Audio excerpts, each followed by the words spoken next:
Static website design টিউটোরিয়ালের এই পর্বে আমরা দেখব ইমেজ ট্যাগ নিয়ে। তো আসলে ইমেজ কি এটা তো নতুন করে বলার কোনো অপেক্ষা রাখে না। আমরা এখন দেখি যে কীভাবে HTML পেজের মধ্যে আমরা ইমেজ ইনসার্ট করতে পারি। তো ইমেজ ইনসার্ট করার জন্য HTML এ ইমেজ নামে একটি ট্যাগ রয়েছে। আসলে ইমেজ ফুল যে নামটি, এই নাম দিয়েই ট্যাগটি নয়, ট্যাগটি হচ্ছে এরকম IMG, that means image shortcut, এবং ক্লোজ। এটি হচ্ছে সেলফ ট্যাগ, এর কোনো ইন্ডিং ট্যাগ নেই। এর ইন্ডিং ট্যাগ যদি আমি স্টার্টিং ট্যাগ যদি বলি তাহলে এটি হচ্ছে starting tag less than IMG, আর ইন্ডিং ট্যাগ যদি বলি যে এটা হচ্ছে ফরওয়ার্ড স্ল্যাশ এবং গ্রেটার দ্যান সাইন। এটাই মূলত ইমেজ ট্যাগ। তো আপনি ইমেজ ট্যাগটি লিখেই যদি এই পেজটি সরাসরি ব্রাউজারে দেখতে চান যে আসলে রেজাল্টটি কী দেখায়, তাহলে ঠিক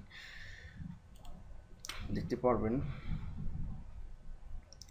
এমনটি যে আসলে এখানে কিছুই দেখাচ্ছে না, কারণ আমরা কোনো কিছুই স্পেসিফাই করিনি। তো এখন আমরা স্পেসিফাই করবো যে আসলে আমরা ইমেজটা চাচ্ছি কীভাবে চাচ্ছি। তো ইমেজ ট্যাগে আপনি যদি ইমেজকে পেজে লোড করতে চান তাহলে আপনাকে অবশ্যই একটি অ্যাট্রিবিউট লিখতে হবে। সেই অ্যাট্রিবিউটটি হচ্ছে SRC। SRC মিনস সোর্স, কোন সোর্স থেকে আপনি ইমেজটিকে আপনার পেজে দেখাতে চাচ্ছেন। সোর্স ইকুয়াল ডাবল কোটেশন, এর ভিতরে আপনাকে লিখতে হবে আপনার ইমেজের ডাইরেক্টরিটি যেখানে আপনার ইমেজটি রয়েছে এবং ইমেজের নাম, এবং আপনার ইমেজের যে এক্সটেনশন, যে PEG বা PNG বা GIF যেই এক্সটেনশনেরই হবে সেই এক্সটেনশন সহ উল্লেখ করতে হবে।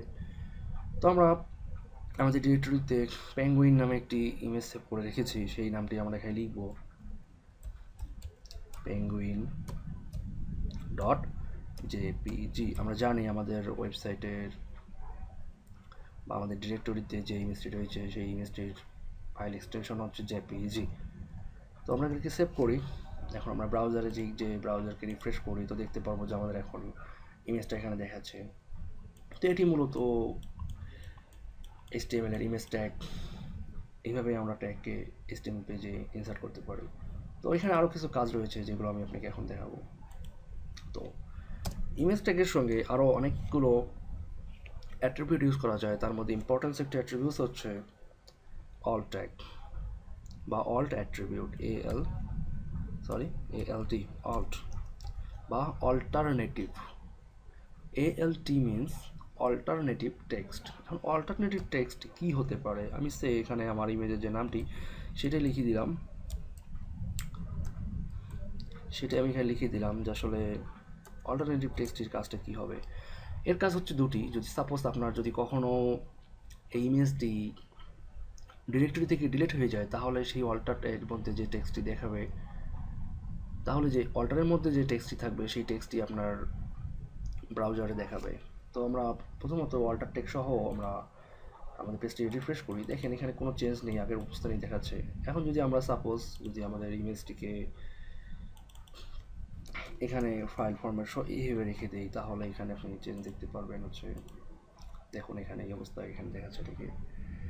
তো এটাকে এই অবস্থা দেখার কারণ যেখানে আমাদের এখন পর্যন্ত যে আমাদের কিছু না কিছু এর ভিতরে আছেই, তো আমরা এটাকে রিমুভ করে দিয়ে আমরা এটাকে এখন ব্রাউজ করি।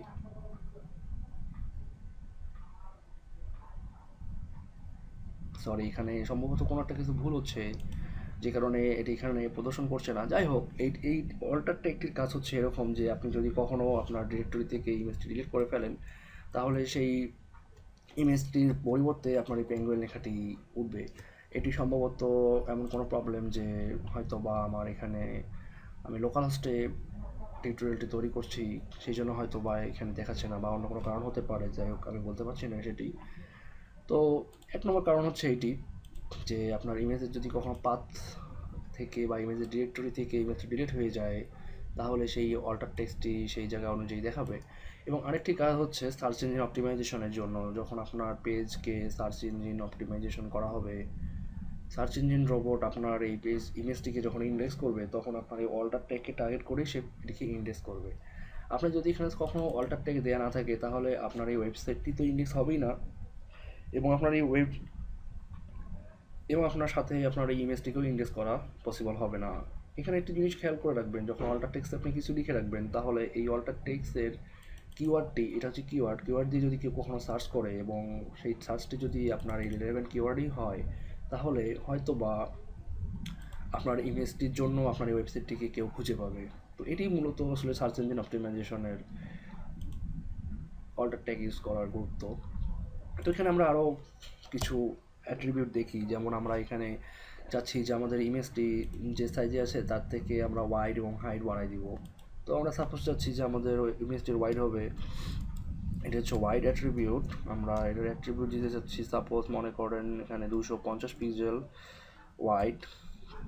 ঠিক এতটুকুই, এখানে আর কোনো কিছু লেখা পসিবল না, বা কোনো কিছু লিখলে সেটি কার্যকর হবে না।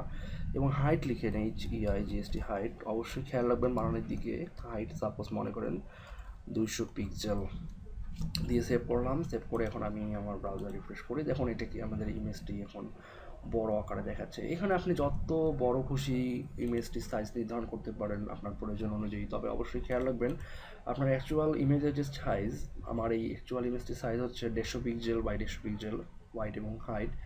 তো অ্যাকচুয়াল হাইটের ইমেজ অলওয়েজ ইউজ করতে চেষ্টা করবেন, তাতে করে আপনার ইমেজ রেজলিউশনটি ভালো থাকবে এবং ইমেজটি আপনার ওয়েবসাইটে সুন্দরভাবে উপস্থাপন হবে। তো কোনো ছোটো ইমেজকে যদি এইভাবে বড় করতে চান তাহলে করতে পারেন। তো আবারও বলছি, রেজুলেশনের দিকে অবশ্যই খেয়াল রাখতে হবে আপনাকে, কারণ রেজুলেশনের উপর ডিপেন্ড করবে আপনার ওয়েবসাইটের এলিমেন্টটি কত সুন্দর দেখাবে। তো এটি হচ্ছে মূলত HTML এর ইমেজ ট্যাগের কাজ।